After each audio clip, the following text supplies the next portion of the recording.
Income sequencing isn't just about what you get paid, it's about how you protect what you keep. And if you don't plan it right, your tax strategy could unravel before the ink dries.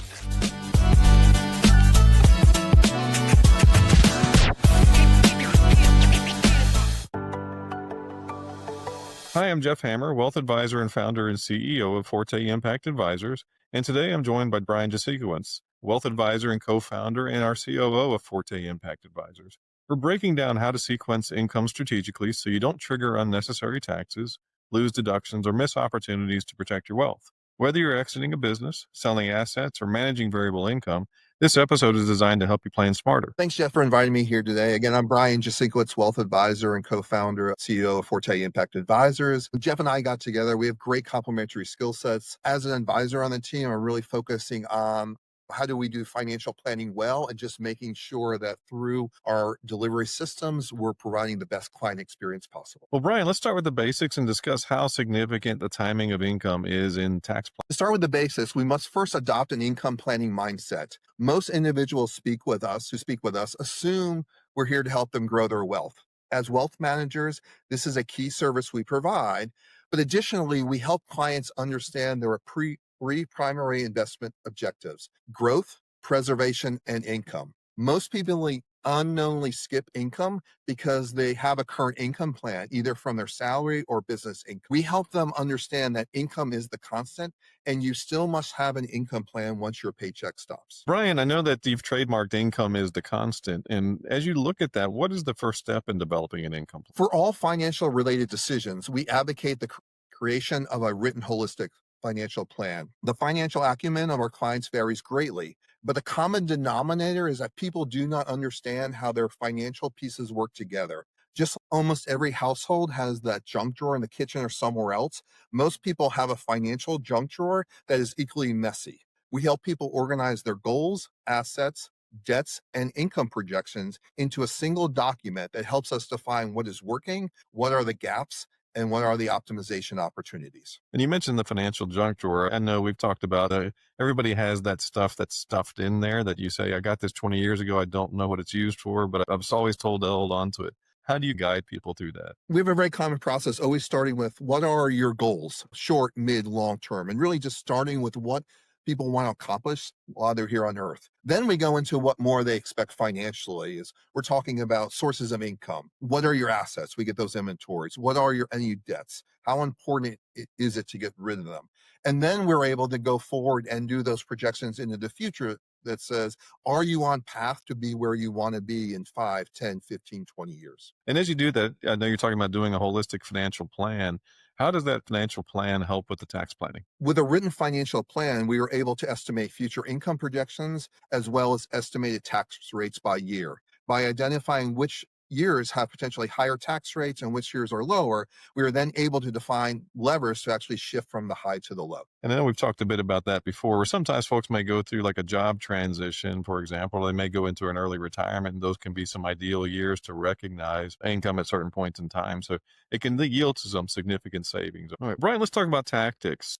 What are some of the ways that you see that are smart ways to sequence income effectively? The common levers include deferring income, accelerating deductions, and using retirement contributions strategically. Additionally, many of our clients are charitably inclined. As a result, we help them identify ways to give during the highest income and tax years, often resulting in a higher impact to the causes that they care about most. And I know as we talk about things like exit like a billionaire, we talk about these are the mistakes that billionaires don't make. When it comes to income sequencing, what are the common mistakes that most people make? Across the board, the biggest mistake we see is that people act as though they're not going to be successful and don't plan accordingly.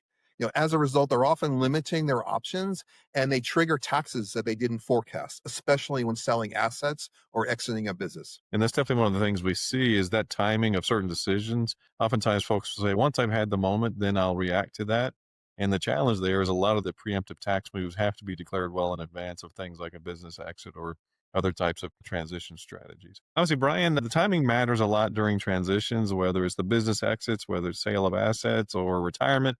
But let's zoom in on some of those transitions. How do you define transitions? Because I know that's been a core of a lot of the planning you do with folks when they're at those intersection points. It's a very broad category. It's all the celebrated events that people love to gather around: getting married, having a child, buying a house, graduating college, retiring from work, the sale of a business, welcoming grandchildren. It's also those less celebrated events and often very stressful ones: the loss of a job, divorce, loss of a loved one, a significant medical diagnosis. All of these events are times to review and update your financial. Absolutely. And I know that's one of the things we see a lot in the planning we do, where folks, when they're in those periods of transition, it's either a great moment of euphoria or a great moment of crisis. And you see that with folks when we engage with them, where you can see where if they're carrying the weight of the world, they may say, hey, look, I am almost too paralyzed to make a decision right now. And whereas it may be one of those things of helping calm the noise and say, here are the decisions that need to be made sooner rather than later. Here are the things that can wait. Here are the things that really should be front of mind as you're going through, especially some of those difficult transitions. Because the risk we see a lot is folks getting paralyzed and not do anything at a point where they have to make some decisions. With that, focusing on a few of these, how does income sequencing play out during a business exit? The good thing is there's a lot of overlap with how you're running your business to be successful, but there's also some new considerations for the business owner, especially the need to forecast capital gains, how to structure those earnouts, and then model the post sale income. And I know we've talked a bit about earnouts as well. As we were talking with someone even earlier today, is it more beneficial for them to spread their earnout over multiple years versus having it just in 1 year so that they can fall into lower tax brackets, for example, and not have all that income recognized in one particular year at the highest possible tax rate? So definitely some unique levers there that can introduce some real efficiencies. As we look at things like retirement as well, tell us a bit about how that income sequencing works in retirement, whether it's something that's an on-time retirement, an early retirement. Tell us more. Yeah. So I think that the hard thing about retirement is the first thing is you have to acknowledge that the way you manage your money in retirement is different than what got you there. So we help people to realize optimizing for savings and wealth building is different than retirement income. And we coach our clients on this difference and the importance of having guaranteed sources of income. Then we're able to have the conversations with kind of the key strategies that people often come with.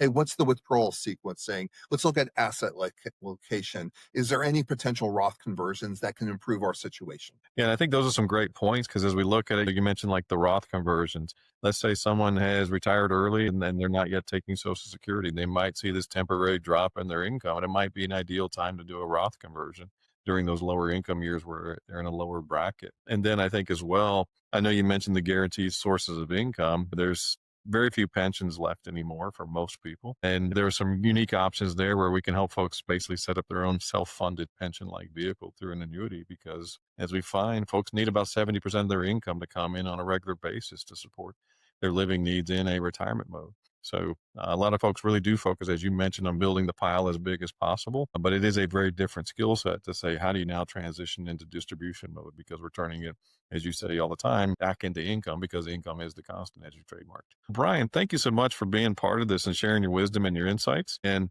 we look forward to continuing the conversation. I know you've got plenty more great ideas that we want to share with folks as they're thinking through their financial journey and how they can get that appropriate guidance along the way. Thanks, Jeff, for inviting me. I look forward to having further conversations where we can share additional ideas on how we can help our clients achieve their financial goals. For this conversation, income sequencing isn't just a technical detail, it's a strategic lever. Whether you're exiting a business, planning retirement, or managing variable income, smart timing protects your wealth. And if you're ready to go deeper, please subscribe to this channel for additional insights and view the description below to subscribe to our LinkedIn newsletter. Thanks, Brian, for being here and for sharing the great insights that I know you share with the clients every day. And we look forward to getting more of those brilliant insights and helping folks find the most efficient path forward to achieve those short-term, mid-term, and long-term goals.